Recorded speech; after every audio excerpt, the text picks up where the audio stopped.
Good afternoon and welcome to today's Adweek webinar, where we'll be talking about audience centricity, specifically how to accelerate growth with an audience-centric AI-driven approach. Today's webinar is sponsored by Stackline. I'm Danielle Moore, Senior Manager here with Adweek's Content Studio, and I'll be your host. Before we get started, I just want to take a second to make sure everyone knows what to expect from today's event and is familiar with the features of our platform here today. Today's webinar should go somewhere in the 40 to 45-minute range, after which we will have time for audience Q&A. So if at any point you have a question today for one of our speakers, just use that Q&A tool right beneath the video window on your screen. We'll get to as many questions as we can at the end of the presentation. Also, definitely not too late to invite your colleagues to join us today. About 15 minutes ago, you should have received a final reminder email from us, and in there you can find a link to the registration page you can share with your colleagues. Still plenty of time for them to join us live today, but do know that if they can't, today's webinar is being recorded and they can always catch that on-demand version. In fact, that recording is going to be sent to all registrants later today around 3:30 Eastern or so keep an eye out for that. As always, if you enjoyed today's webinar, definitely check out the full Adweek webinars calendar at adweek.com/webinars, which is also linked below. All right, now let me introduce you to today's speakers. We're happy to be joined by Greg Wolney, VP of Partnerships at Stackline. Greg oversees partnerships at Stackline, and before joining the company, he worked in various agency leadership roles, most recently leading commerce and activation efforts at Code3. We're also pleased to welcome back Michael Lagoni, CEO at Stackline. Michael founded Stackline, which builds subscription-based commerce tools and services for thousands of the largest consumer brands, retailers, and professional services firms. Previously, he held data analytics roles at Amazon and Boston Consulting Group. All right, we've got a lot of great content to dive into today, so without further ado, let me bring Greg up on screen here to get us started. Welcome, Greg. Thank you so much for joining us today. I'll pass it over to you. All right, thank you so much, Danielle. Appreciate everyone joining today's session. We're excited to get into this topic. We have a lot of content to get through, so we're going to keep things rolling here. I just wanted to make 2 points before we jump in. First off, we will have time at the end of this session for questions and comments. Please be sure to use the tool within the Adweek platform for that. And then afterwards, Michael and I are both available via email if you'd like to continue the conversation, ask more questions about this topic, or just learn more about Stackline. We're happy to do that. The second thing I wanted to do just real quick before we get into the topic of audience centricity is provide a brief background on Stackline. So today, Stackline works with over 7,000 brands globally. We work with the biggest consumer brands and manufacturers, and we're really lucky to work with our group of clients. They span all major departments and categories, and we're able to leverage the insights that we develop for those clients and really push what we're doing to solve the toughest problems in retail and e-commerce today. We're integrated with over 50 of the world's largest retailers across 26 different countries. And we offer a full suite of solutions, helping these brands and manufacturers understand things like the competitive landscape, market share, consumer behavior, shopper analytics, as well as automating and operationalizing those everyday tasks that brands have to do in order to run their brand across these retailers. Things like sales forecasts, running retail media, planning for tentpole events, all of those different things and everything in between. We bring that to our clients, and we're excited to leverage that expertise and talk to you today about audience centricity. And we're going to bring Michael up here. We're going to start with looking at some trends and some challenges that we're dealing with within the industry today. Michael, welcome. Yeah, thanks so much. Well, before we dive into the solution of audience centricity and all the reasons why we think this is the future of the industry, I wanted to first highlight some of the sort of tectonic forces that are really shaping the e-commerce industry and the landscape that every brand and manufacturer really has to compete within. And so to highlight some of those tectonic forces, I wanted to showcase a few data points here. What our team did is we aggregated data across the largest online retailers in the United States, and we pulled together just a few kind of key facts here. First, retail sales, so the overall GMV in the e-commerce landscape is growing just 4% year over year. And that's a big change from the 20, 30, 40% growth that the industry was experiencing in previous years. So there's been quite a deceleration in the top line growth of the overall industry. If you double click into that, the single biggest source of traffic or page views to a given product detail page is the organic traffic. And that's essentially when consumers go to a retailer site, they type in a keyword, and then they click an organic search result and end up on a PDP. That source of organic traffic has actually declined 11% across the entire e-commerce landscape year over year. And part of the reason that has declined is not only because the overall market has decelerated, but because of this next stat.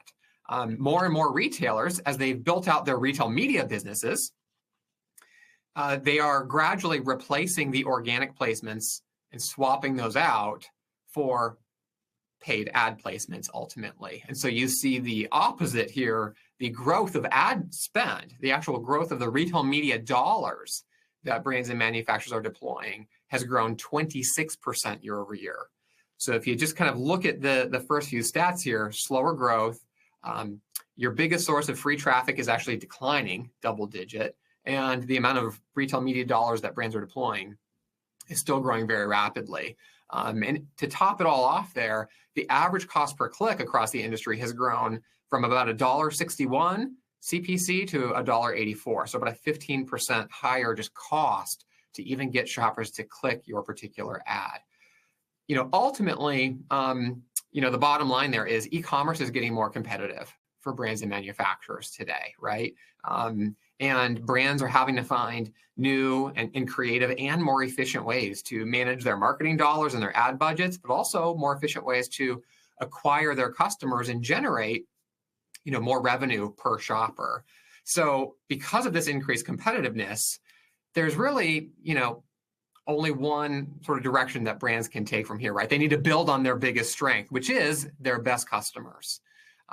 If brands can really identify who are their best shoppers across the major retailers, what are the demographic and psychographic breakdowns of their shoppers, and learn more about how they're behaving and what they like about their products or brand, and really cater and focus all of their efforts around, acquiring more shoppers that look like those audiences, they'll have a better chance of success in this increased competitive environment. To kind of highlight the, stats behind those points, let's take a look at the data on this particular slide. On the left-hand side of the screen, we show the data for a typical brand or manufacturer in the US today. And this data represents brands across Amazon, Chewy, Walmart, and Target. For an average brand, on average, about 20% of their unique customers in America represent 53% of their total retail sales. So a small fraction of your shoppers, your best customers, actually make up the majority of your revenue, right? And I think the big question, kind of behind that is like, first and foremost, those shoppers, that your loyal customers, your best customers, make up about 4.5 times more lifetime value than all of your other customers do on average. But the big question for brands is, do you really know who these people are, right? Do you have the first-party data on these shoppers? Do you understand deeply the demographic and geographic breakdowns of your best audiences? And what is their search behavior? What products do they buy? Not just from your brand, but every brand. What other brands do they have high affinity towards? How often do they make trips to retail stores? What are they typically looking for when they shop, right? And I think that that's really the sort of untapped potential for most brands today is they need to isolate who are their best customers and then deeply, deeply understand how they're behaving, what they like about their products, and then strategize around how to go and acquire more shoppers who meet that same criteria. We at Stackline, we're not the first people that have come up with this strategy, right? Jeff Bezos has really been a champion of the customer obsession framework for decades now. And he's got many famous quotes around this topic, like you want to start with the customer and work backwards. So we wanted to highlight really two sources of inspiration behind this strategy. Obviously, Bezos is in the first position here. The second source of inspiration is definitely not going to be talking about Kmart executives or Kmart strategy, I promise. That's not going to be the focus for today. But I put this here because the second person who we really modeled this strategy after is someone who has spent more time in Kmart stores than any other person in America. And that person is Sam Walton. In his autobiography, he had several quotes about this. He would spend a lot of his free time in Kmart stores and other competitive retail stores, and he would interview customers. Sam Walton will be going through their market basket physically in the aisle, asking them why they bought every product or what they thought about the prices or what they thought about the features or ingredients or benefits. And he did so much sort of customer research, and that obviously, transcended into the success at Walmart. But, some of his quotes are, he spent more time in Kmart stores than anyone else. And, he really wanted to make the customer the centerpiece of all the projects and initiatives and efforts that drove the Walmart strategy. So we're not the first to come up with this strategy, but I think that, we view this position is our job at Stackline is to really sort of reignite this customer obsession and reignite this audience centricity for, modern brands and manufacturers in the industry today. To now kind of jump in, we're going to highlight what are the key pillars of the audience centricity framework for brands and manufacturers. There's really 5 main components to the strategy here. Number 1 is audience collection. Greg is going to talk about this in just a couple of minutes. To really understand your shoppers and your best audiences, you have to first collect the first-party data, and that essentially serves as the raw materials for those types of projects. Second is, once you collect all of your customer data, how do you really comb through that and understand who are your best audiences, and how do you prioritize, the top 5 to 10 for your brand? The third pillar then is audience research.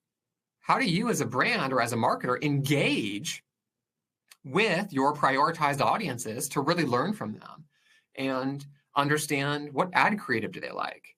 What content do they like more than others? Or what PDPs are going to convert best? What images or what videos are going to drive the best engagement? And so now that you'll have access to your best audiences, how do you really kind of co-create your marketing assets with those customers and let them give you feedback along the way? The fourth pillar, of course, is audience activation, right? How do you really go to market as a brand and make sure that you're reaching more of these best audiences and customers out there across the retail networks? And then last, we'll wrap it up with a couple of quick examples about how do you analyze the results? For every brand, as you really isolate your 5 or 10 best audiences you're trying to go out and acquire, how do you measure the performance of your marketing, your media, your sales, your market share across the entire funnel? And to kick it off with the first pillar, Greg, maybe I'll turn it over to you. Yeah, sounds good. Thanks, Michael. So now that we understand the framework, the different pillars that Michael just walked through, let's talk about audience collection. And as he mentioned, it's really gathering the raw materials to build up this audience. And there's several different ways to go about this. We're just going to run through a few examples. So this first one here, posting on social media, driving your potential customers, your visitors to a form or to a page on your site and offering a discount, collecting their email. You're starting to get that initial pieces of first-party data. In a similar way, you can also drive them to your website and encourage them to participate in quizzes and surveys, understand a little bit more how they want to receive content from you, and you're collecting their information as they go through this process. If you think about it from a product packaging perspective, you can always insert a QR code into the package. So you think you have this captive audience, they just purchased from you, and now you're able to direct them via a QR code to a page on your site, sign up for a rewards program, and begin to collect their information that way as well. A similar approach, putting it directly on the product packaging, giving a QR code on the outside label and driving them to a similar form where you can, again, collect their first-party data and start that engagement with the consumer. Again, there's so many ways that you can go about this data collection.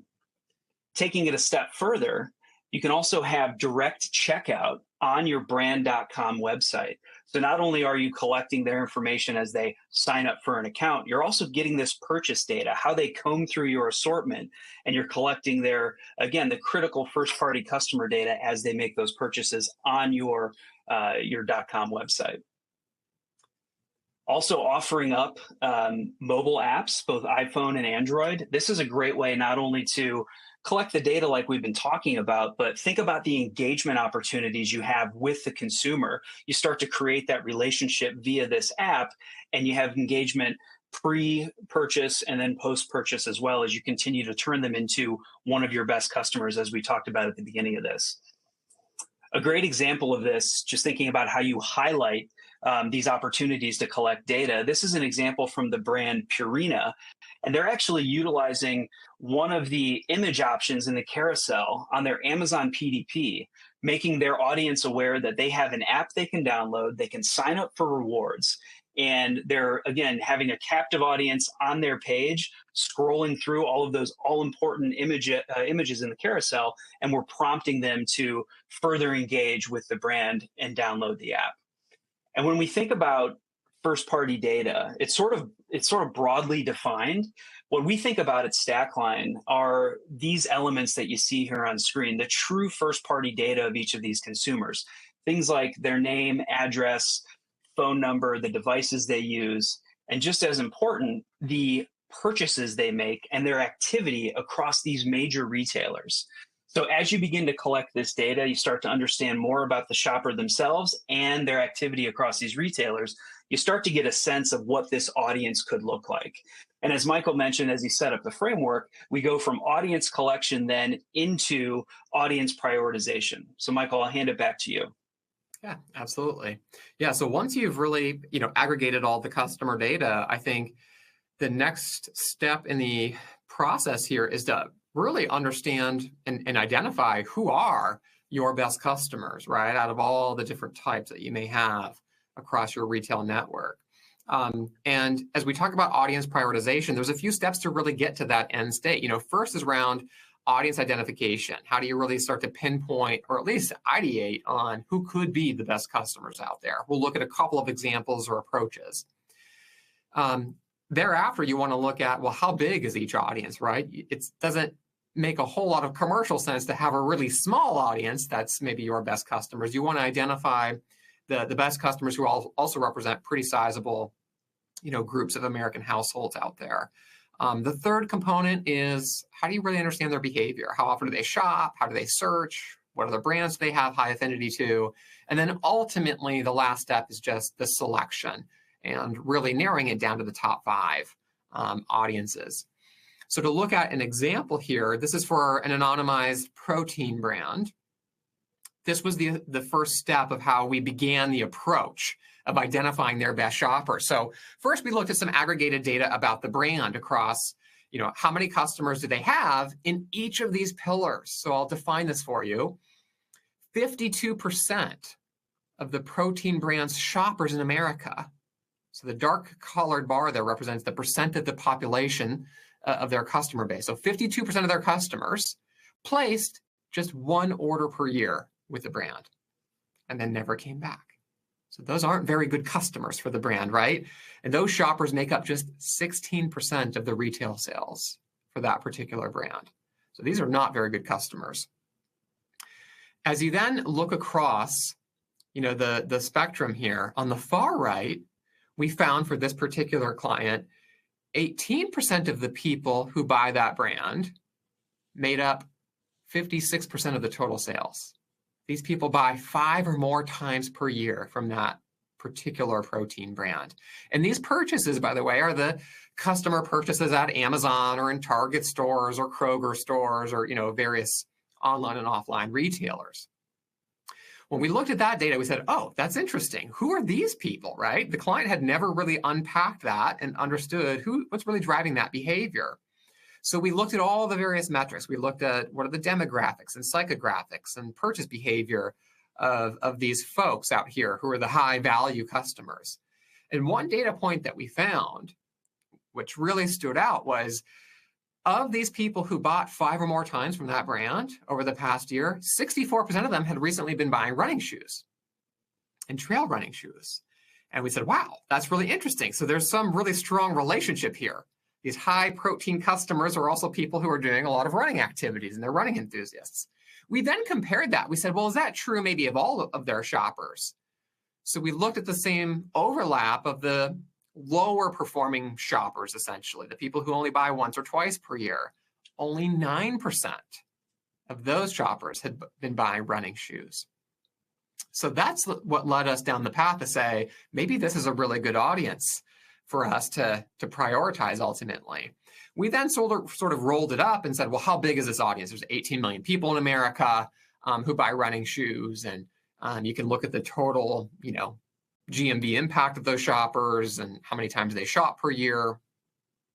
Where those running shoe enthusiasts spend their money, that was a really interesting data point for this particular protein brand. They spend $81 billion per year at Amazon, $60 billion at Walmart, et cetera. So that's helpful for you to really understand, well, where do my best customers actually go and shop across my target audiences, and where are they spending their money?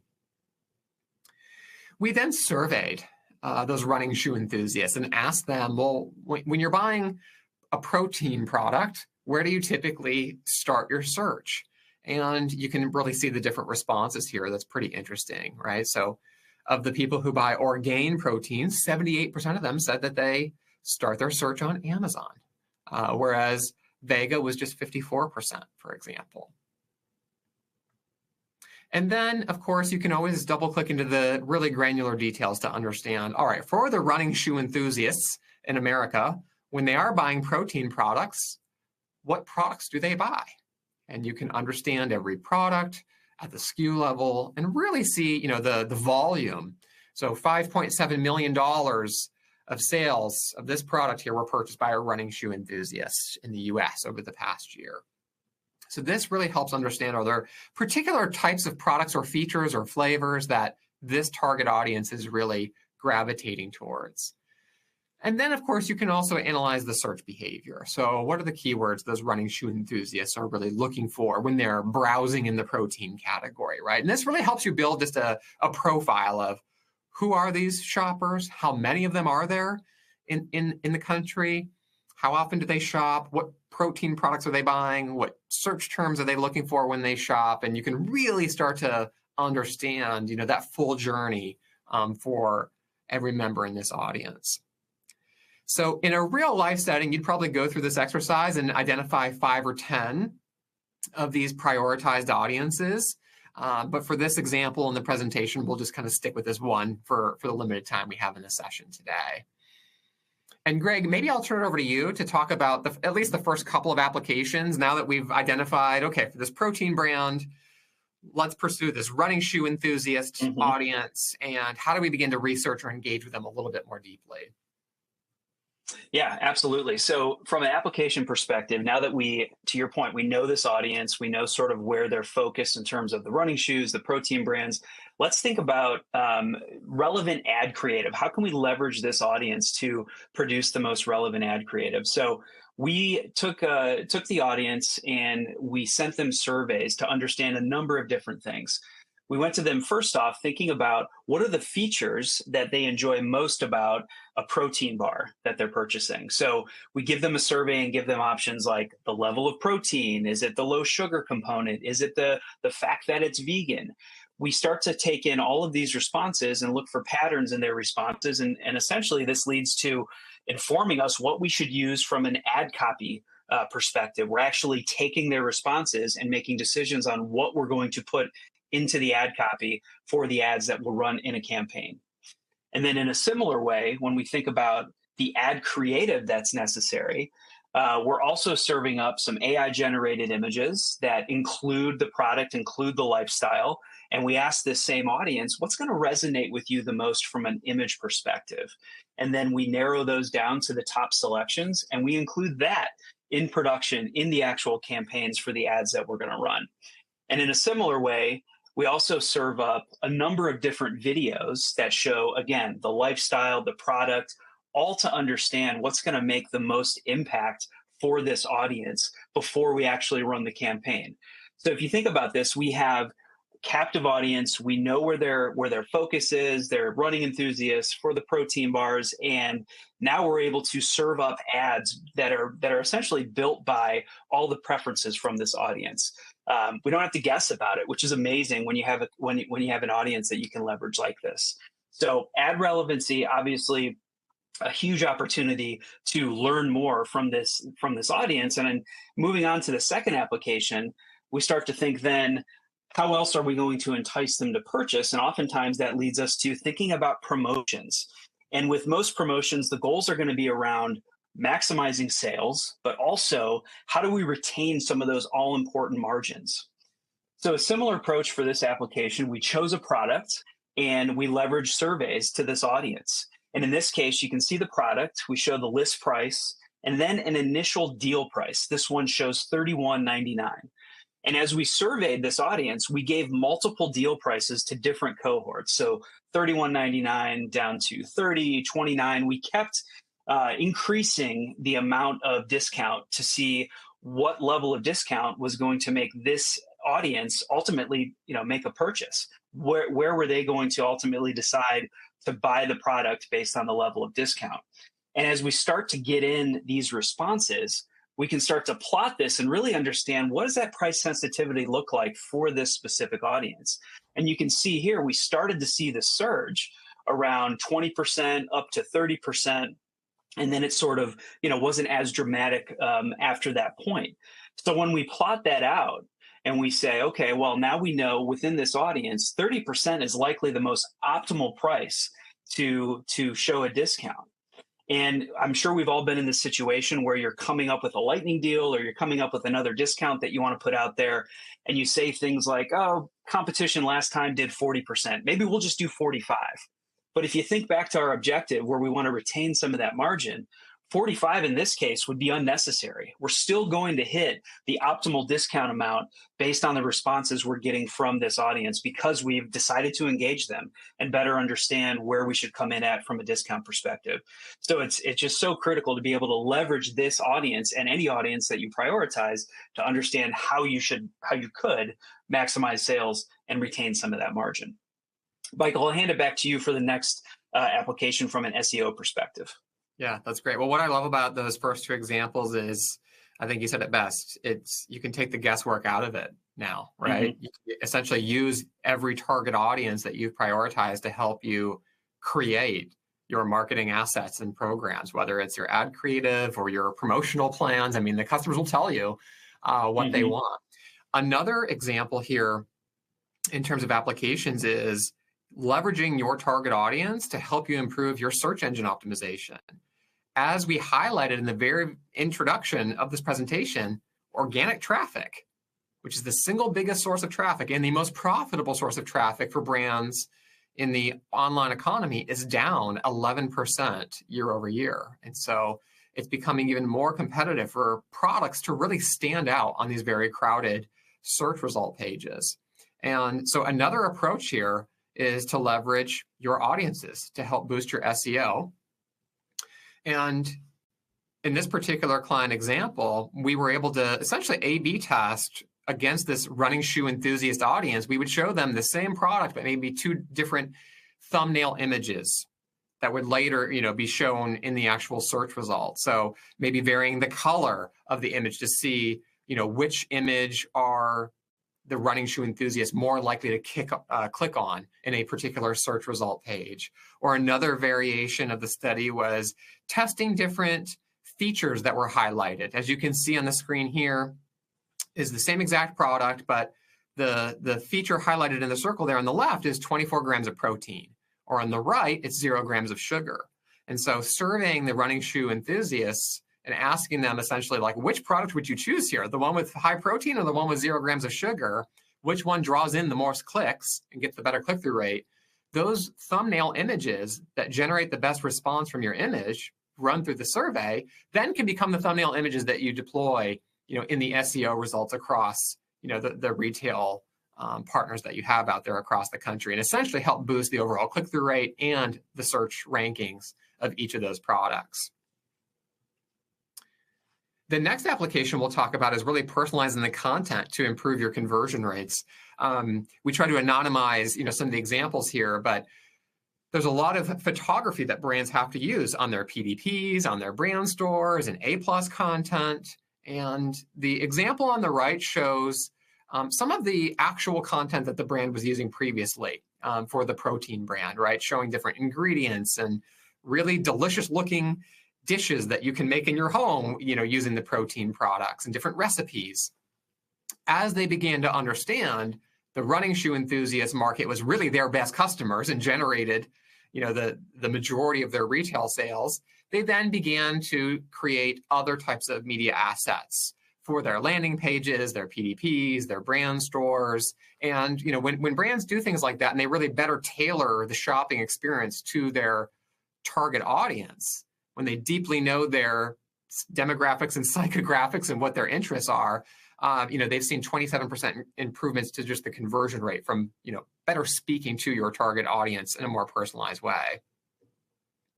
From an activation standpoint, we won't have time in today's presentation to go through every different type of way to activate against your prioritized audiences. But here we'll just summarize essentially the key themes or ingredients that you now have at your disposal. To start it off from an activation standpoint, first, you now know as a brand who to target. So this protein brand knows to go after this running shoe enthusiast market. They have the first party data. They know where running shoe enthusiasts spend their retail dollars, right? The 81 billion is spent at Amazon versus the 60 billion is spent at Walmart. They know exactly where those shoppers start their search when they're searching for protein online. Like the 78%, I believe it was, started their search for the Orgain protein brand on Amazon. They know what products within the protein category they buy and how they search. So you have all the raw ingredients essentially to begin the activations. The next step is, well, how do you really activate? How do you reach this audience? Everything from paid search to DSP. And now that you're equipped with the keywords they search for, the protein products running enthusiasts buy across retailers, that data can be used to funnel directly into the design of every ad campaign that you're running.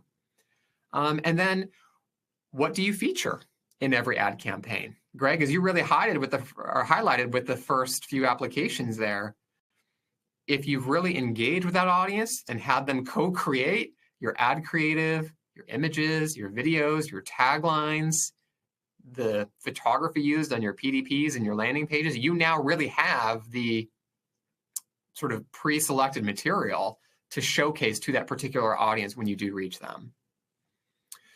From an analytics standpoint, again, there's so much we could talk about today, everything from as you're building out campaigns to activate and reach this running shoe enthusiast audience. Obviously, you can look at your SEO performance, your conversion performance. From an advertising standpoint, you can isolate those campaigns that are reaching the running shoe enthusiasts and measure, well, what's the click-through rate? What's the ROAS and the ROI on the campaigns for that particular audience? And then you can look at multi-retailer attribution as well. Like maybe you reach that customer with an ad on Amazon, but they later went and bought your protein product from a Kroger store the next morning. Well, with multi-retailer attribution, you can now see that exact transaction and see the full ROI from that media. The one on the far right, audience analytics, is an area I'm kind of personally obsessed with, and I think it's a big, part of the industry's future. And we refer to it as audience analytics. Essentially, where we want to take, and this is the one maybe screenshot or example I'll highlight for today's just brief session that we have, but in the retail industry today, every brand and manufacturer is looking at their sales, their market share, the size and growth of their categories. Typically, they'll look at that by retailer or maybe by channel. With audience centricity, we want to advance the entire industry forward from an analytics standpoint as well, where now, for this given protein brand client, we no longer want to just look at, well, what are the sales in the protein category? Or what's their market share in the protein category? Instead, now that we've isolated the running shoe buyer audience, we can now show that client, like, what are the sales of every competitor, including your brand, with just running shoe buyers in America? So you can see that Premier Protein here, the brand on the far left of this bar chart, they've generated $247 million in retail sales across Amazon, Walmart, Kroger, Albertsons, et cetera, online and offline, specific to running shoe enthusiasts, right? And look at the growth they're experiencing year over year at selling the Premier Protein products to running shoe buyers. As opposed to, look at Orgain or Vital Proteins. You can see, number one, how much revenue is each brand generating from the running shoe enthusiast, but also are they generating growth from this particular audience?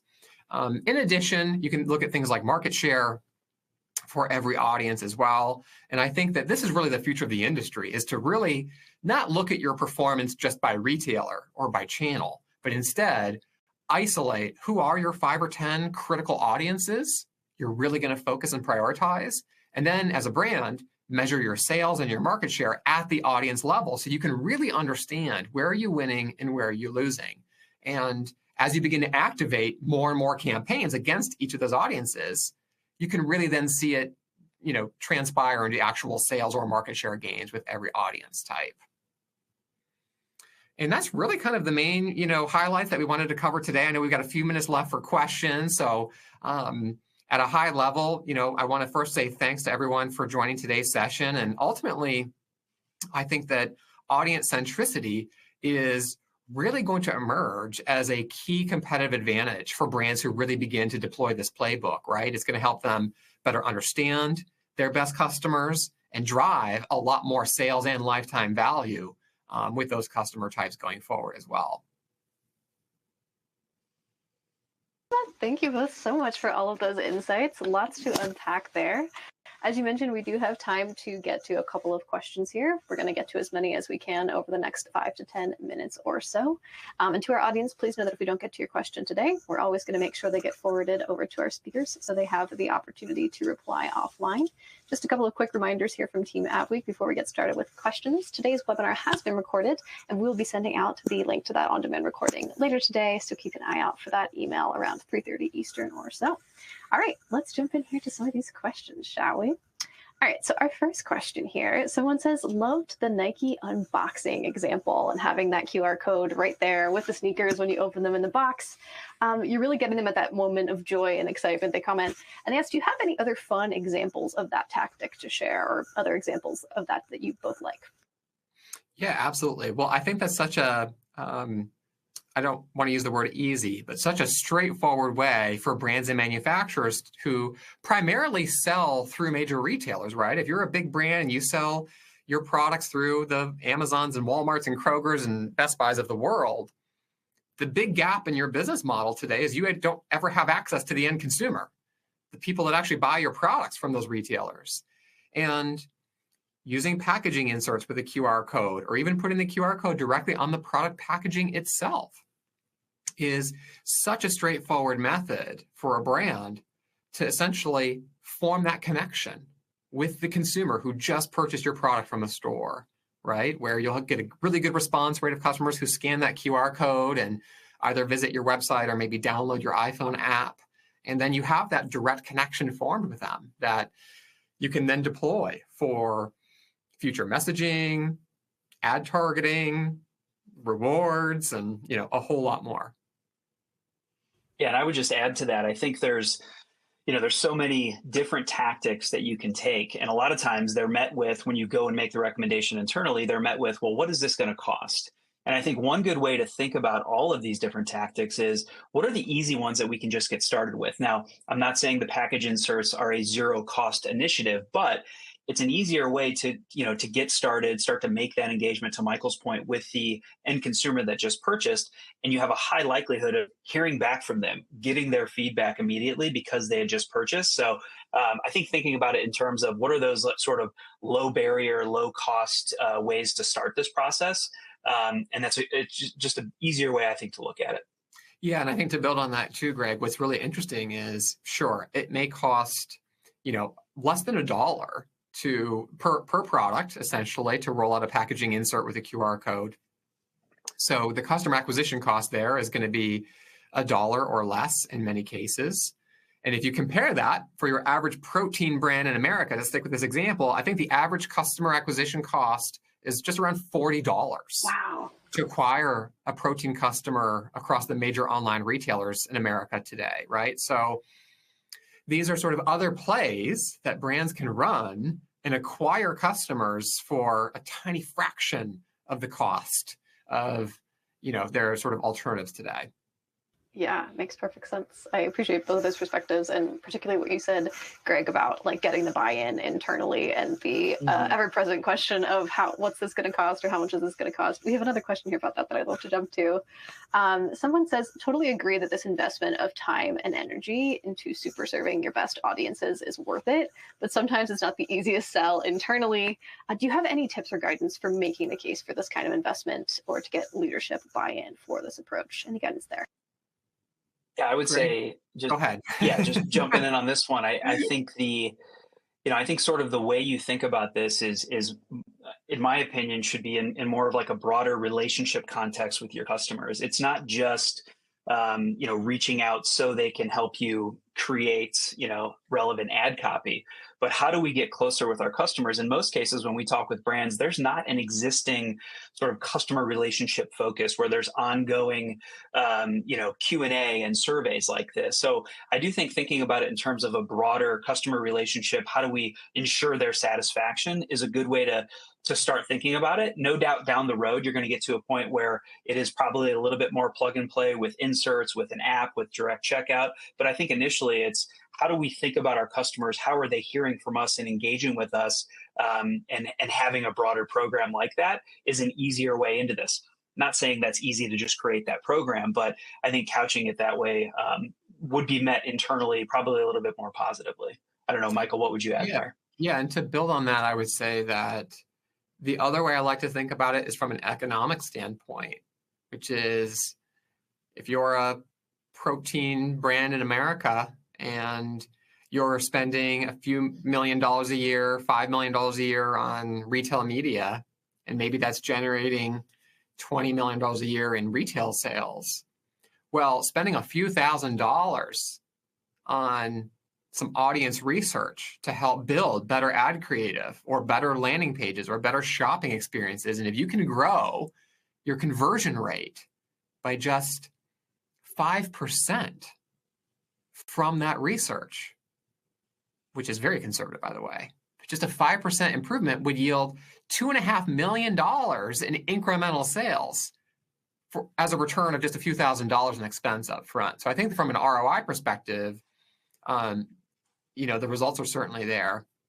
I think the other elements have to be true, which is it has to be really easy for a brand to, one, pinpoint an audience, send the surveys and engage directly with that specific audience based on their multi-retailer purchase history, right? You don't want to send just audiences to the general population and get responses back from people who may not really be in your target audience or in that running shoe enthusiast market, right? Mm-hmm. So having the technology to actually pinpoint that exact audience and make sure the surveys and the research is only happening with your target customers is important.